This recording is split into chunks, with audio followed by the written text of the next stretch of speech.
Start by talking about what are spatial statistics, since we are going to spend the whole session talking about them.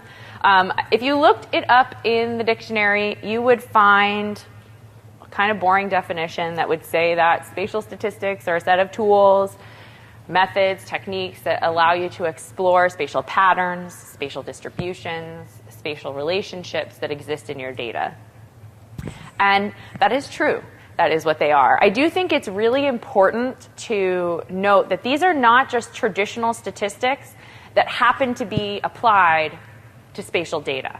These are tools that inherently take into account the spatial nature of your data. So that includes things like proximity, area, length, orientation, how things are connected, coincidence and distance, direction. There's all these different ways that we use the spatial characteristics of your data in the mathematics of these tools. So they are truly spatial statistics.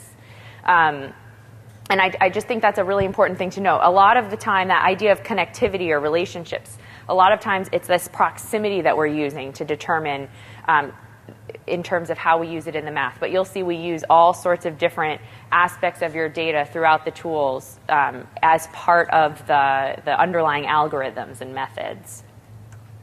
Now, all of that aside, the truth is that spatial statistics are really just this extension of what we do naturally every time we look at a map. It's what our eyes and our minds just do when we look at a map. When you look at a map, a thematic map, a point map, whatever it might be, you're instantly, oh, there's a cluster over here. What's going on? I see that there's not a lot happening here. Why is that? So first we see these spatial patterns, but our brains are also incredibly good at starting to understand relationships. So if you're looking at a map of an area that you're familiar with and you see a pattern, you go beyond just saying, oh, there's a cluster over here. Then you're saying, well, I know something about that area. It must be related to these things, or these variables must be important. So we instantly, every time we look at a map, start doing that. That's why maps are so powerful. But I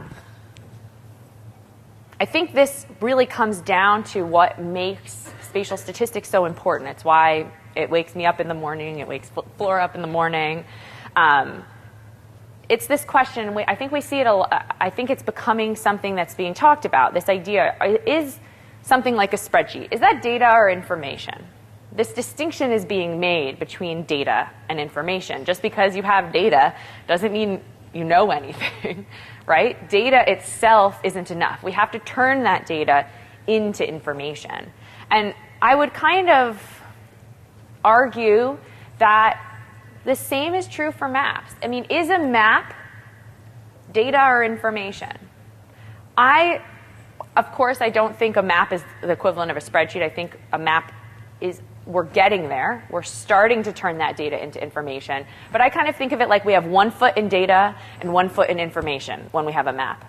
We're still just looking, if you're thinking about a thematic map, all you've done is put the numbers in your spreadsheet on a map. You're still just looking at numbers, essentially. Now they're color-coded.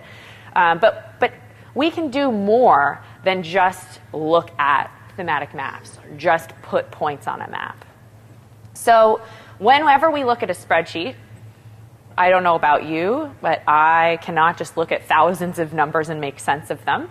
So when I look at a spreadsheet, I immediately want to do things like, what's the average value? What's the standard deviation? What's the minimum value? What's the maximum value?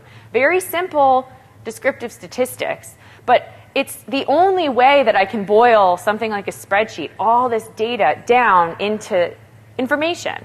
Very simple information, but it's the only way I can really start to make sense of that data. And the same thing goes for maps. We can do more. There are ways that we can go beyond just that visualization, the equivalent of looking at a spreadsheet, and turn that data into information. And spatial statistics are a really powerful way to do that.